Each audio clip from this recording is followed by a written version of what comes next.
마지막 피 한 방울 기up이 다 쏟아 주셨습니다. 인류의 죄를 위하여, 그리고 저와 여러분들의 죄를 위하여, 그리고 저희들을 십자가로 이끄시기 위해서 주님은 처참한 이 세상에서 가장 잔인한 방법으로 그는 이 세상에서 하직을 하셨습니다. 하시면서 하시는 말씀이 다 이루었다고 주님은 말씀해 주셨습니다. 주님께서 이 땅에 오신 모든 사명, 그 목적을 다 이루셨다라고 말씀하신 것이겠죠. 예수님께서는 베다니 예루살렘에 들어가실 때 많은 사람들이 그를 환호했습니다.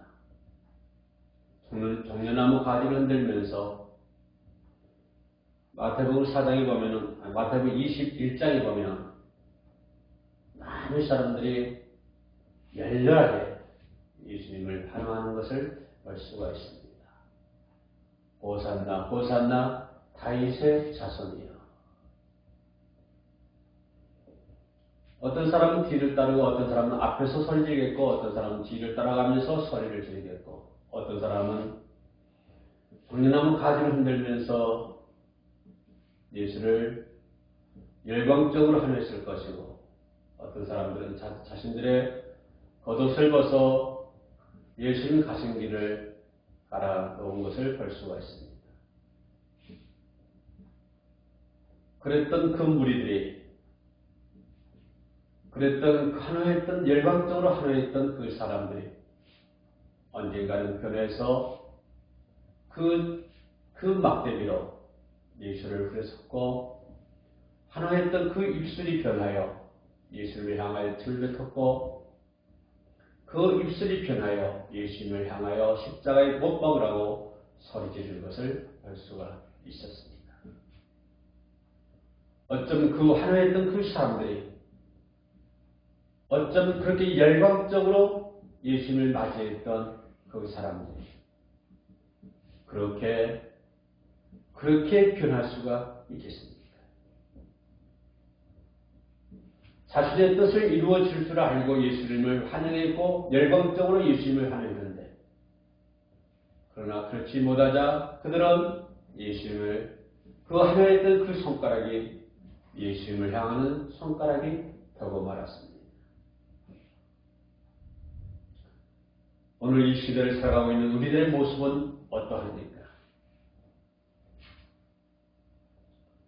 과연 우리가 믿는 예수님은 어떤 분이라고 생각하십니까? 그리고 우리가 믿는 하나님은 누구십니까?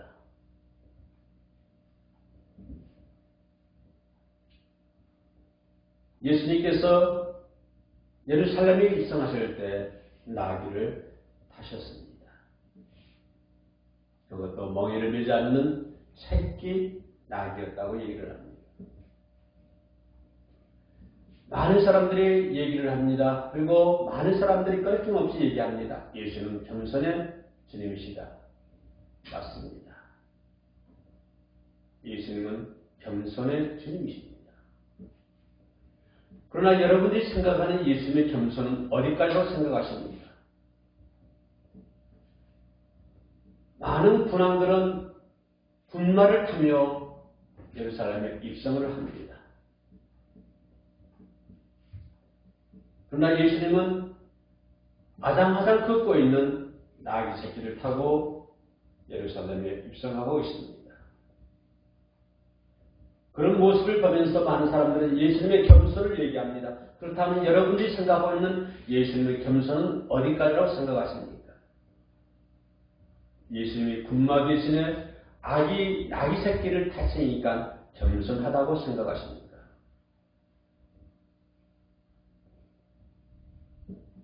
다시 말씀드리면, 많은 사람은 에쿠스나 한 차를 타는 대신에 티코 같은 작은 차를 탔기 때문에, 예수님은 작은 차를 탔기 때문에 예수님은 겸손하신 분이라고 여러분 생각하고 계십니까? 예수님의 겸손은 어디까지 겸손을 얘기하고 계십니까? 그리고 여러분들이 얘기하고 있는 그 겸손은 뭐라고 생각하십니까?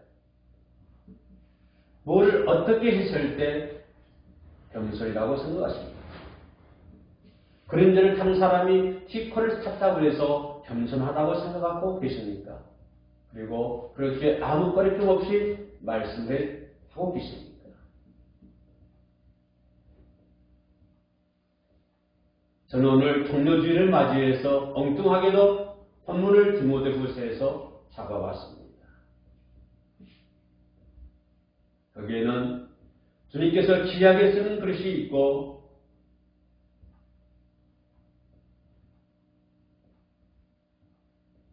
또는 천하게 쓰는 그릇이 있다고 주님은 말씀을 해주고 계십니다. 그렇다고 한다면 예수님께서 겸손을 말씀하신 것은 조금 더 깊이 들어가 보도록 하겠습니다. 마태복음 21장에 보면 아직까지 멍에를 매지 않는 나귀 새끼입니다. 여러분, 나귀는 왜 키웁니까? 당시 그 지역의 사람들이 나귀를 왜 키웠습니까? 나귀를 군마용으로 쓰기 위해서 나귀를 키웠습니까? 그러지 않습니다. 그러면 나귀를 식용으로 쓰기 위해서 나귀를 키웠습니까? 그렇지도 않습니다. 그 시절에 그 사람들이 나귀를 키웠던 것은 뭘까요? 단지 짐을 운반하기 위해서 나귀를 키우는 것을 볼 수가 있습니다.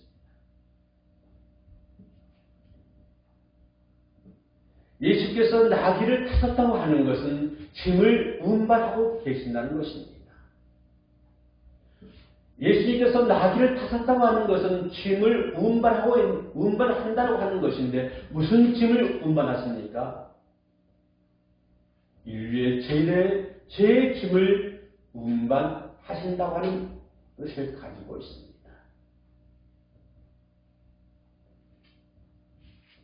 죄의 짐을 운반하시는 주님. 그 죄의 짐을 사하기 위해서, 그래서 그 짐을 없애기 위해서 예수님은 그 짐을 운반하신 분이다. 그런 말씀이 되겠습니다. 그렇다고 한다면 여기서 겸손이라고 하는 것은 무엇입니까? 예수님의 겸손이라고 하는 것이 무엇입니까? 그랜저 탈 사람이 단지 티코를 탔기 때문에 겸손하고 생각하십니까? 그렇지 않습니다. 그는 인류의 죄의 짐을 운반하시기 때문에 겸손하신 분입니다. 그렇다고 한다면 우리는 오늘 겸손이라고 하는 것을 배웠습니다. 그것이 무엇입니까? 겸손이라고 하는 것은 죄의 짐을 운반하는 사람입니다. 남의 짐을 운반해 주는 사람이 겸손하는 사람입니다. 우리가 통상적으로 남의 짐을 운반을 한다고 할 때는 어떤 대가를 받고 운반을 합니다. 그러나 주님은 그 죄의 짐을 운반하면서도 아무런 대가 없이 짐을 운반해 주셨습니다. 아무런 대가 없이 죄의 짐을 운반하신 주님, 이런 주님은 이런 분이시기 때문에 겸손하다고 하는 것입니다. 군마를 타야 할 사람이 나귀 새끼를 탔기 때문에 겸손하다고 하는 것이 아닙니다. 그는 인류의 죄를 운반하시기 때문에 아무런 대가 없이 죄의 짐을 운반하기 위해서 십자가에서 보혈의 피를 흘려주셨기 때문에 이것이 주님의 겸손입니다. 우리가 주님의 겸손을 배우시기를 원하십니까? 나의 명예를 메라고 주님께서 말씀해 주고 있습니다. 무슨 명예입니까?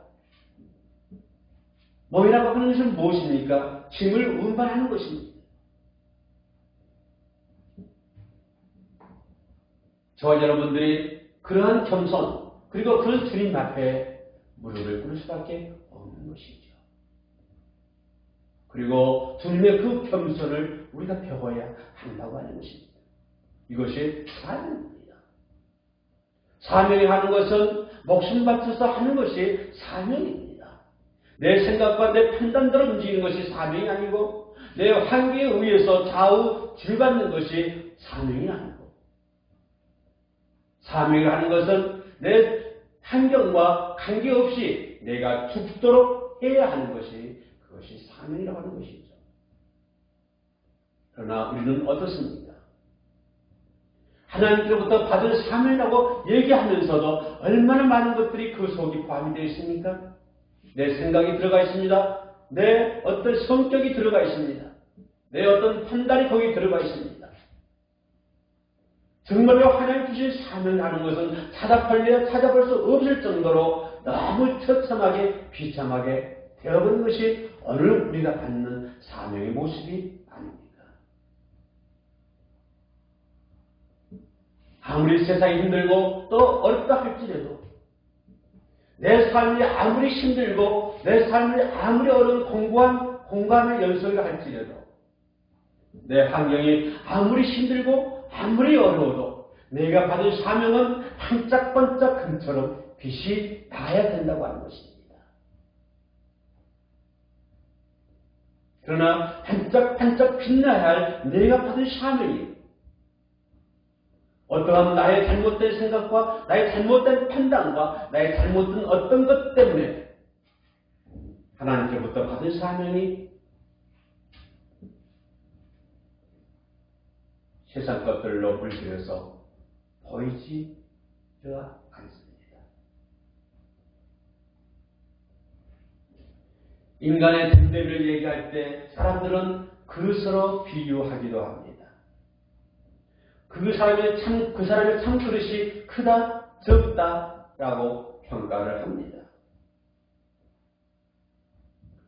그렇게 큰 그릇, 작은 그릇으로 사람들의 가치를 평가하는 것을 우리 주변에는 많이 볼 수가 있는 것이죠.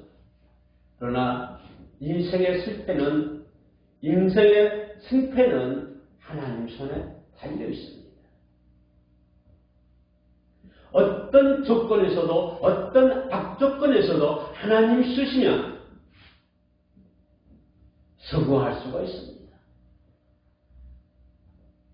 그러나 아무리 좋은 환경이 있다 할지라도 많은 것을 소유했다고 할지라도 하나님이 쓰시지 않으면 그 사람은 실패하는 인생이 될 수밖에 없다고 하는 사실이죠. 세상 사람들이 평가하는 것은 많은 것을 소유하고 많은 것을 가지고 있을 때 성공하는 사람이라고 평가를 합니다. 아무것도 없는 사람은 실패한 사람이라고 얘기를 합니다.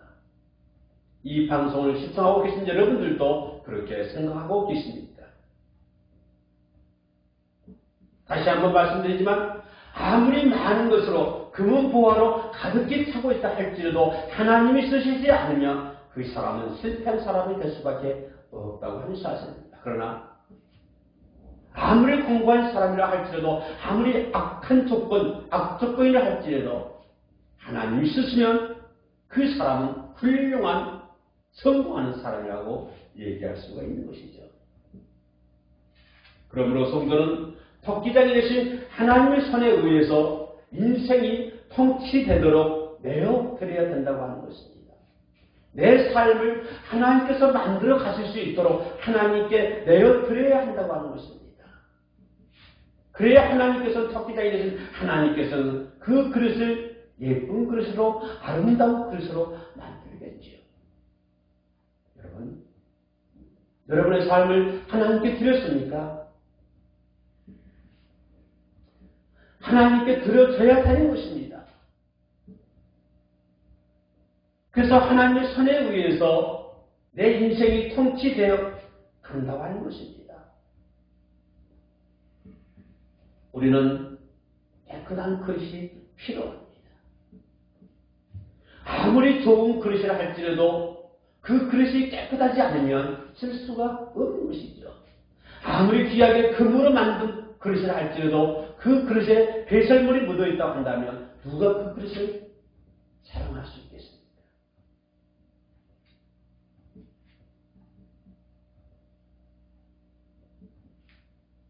아무리 좋은 그릇을 할지라도 그 그릇이 깨끗하지 못한다고 한다면 그 그릇은 아무리 쓸모가 없는 것이죠. 우리 마음이 깨끗해야 됩니다. 우리의 마음이 깨끗해야 됩니다. 우리의 마음이 깨끗할 때, 그럴 때만이 하나님께서 귀하게 쓰는 그릇이 되는 것이죠. 내 마음이 깨끗하지 못한다고 한다면, 내 마음이 깨끗한 그릇이 되지 못한다고 한다면 그 그릇은 하나님께서 쓸 수가 없는 것입니다.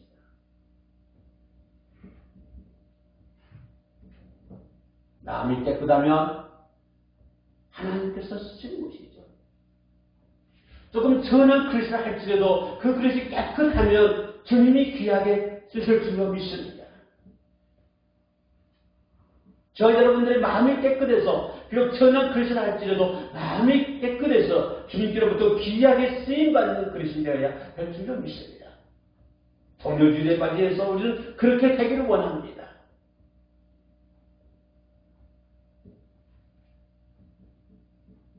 우리는 사명의 그릇입니다. 우리가 사명을 하는 것은 내 삶의 최고의 가치를 부여하는 것이 이것이 사명입니다. 내 삶 속에서 가장 높은 곳에 두어야 할 것이 우리가 받은 사명입니다. 우리는 그 사명을 위해서 한다면 우리는 생명을 버린다는 그런 뜻도 가지고 있습니다.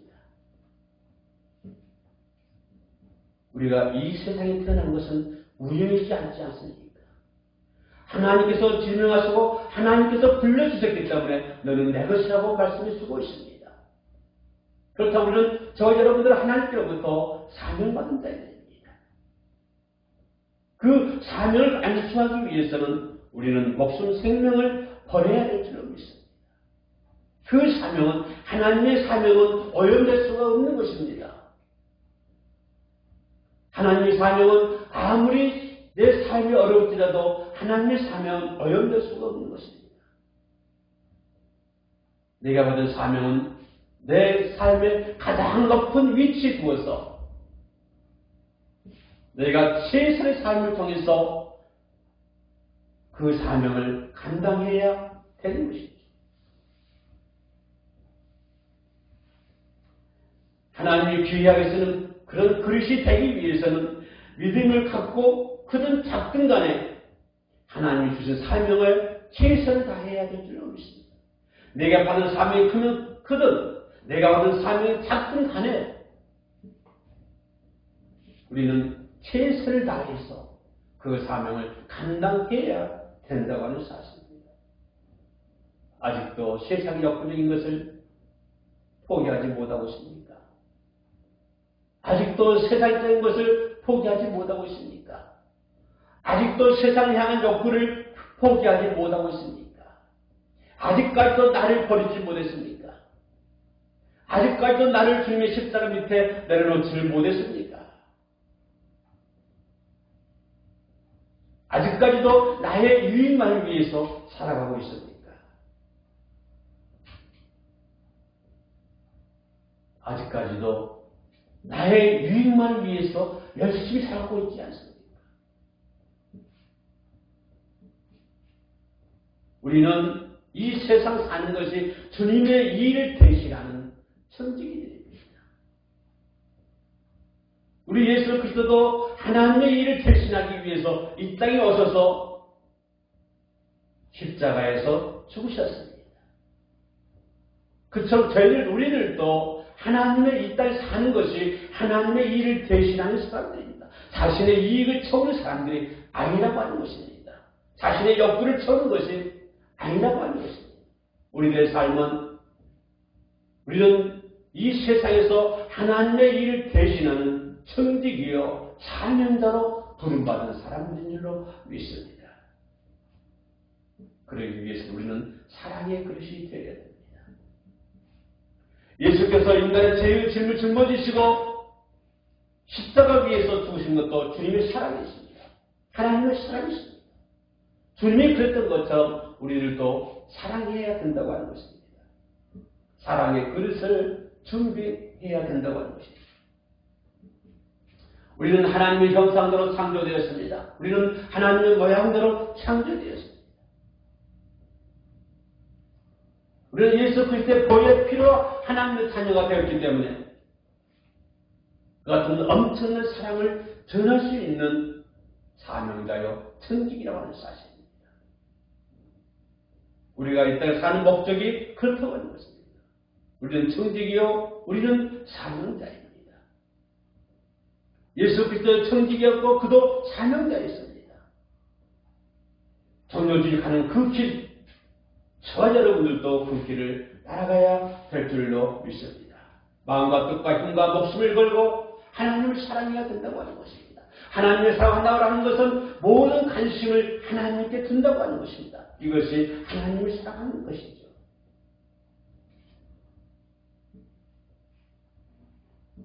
이런 하나님을 몸과 마음과 뜻과 힘을 다해서 사랑하고 또 내 이웃을 자신의 몸과 같이 내 이웃을 사랑해야 될 줄로 믿습니다. 이것은 하나님이 주신 명령이자 동시에 하나님의 자녀임을 확신시켜주는, 확인시켜주는 그러한 표적이 되는 것입니다. 우리 모두가 하나님 앞에서 깨끗한 그릇, 사명의 그릇, 사랑의 그릇, 이런 그리스도 준비돼서 하나님께로부터 귀하게 쓰임받는 저와 여러분 되시기를 2021년 종료주일에 다시 한번 결단합니다. 기도하시겠습니다. 나의 하나님 아버지, 하나님이 주의 현상으로 빚으신 나의 그릇을 깨끗하고 순결하게 하며 주의 사랑으로 내 그릇에 가득히 채워 주시옵소서. 하나님의 사랑을 이웃에게 전하고 나누는 성도들이 되게 하여 주옵소서. 예수님 이름으로 기도드립니다. 아멘.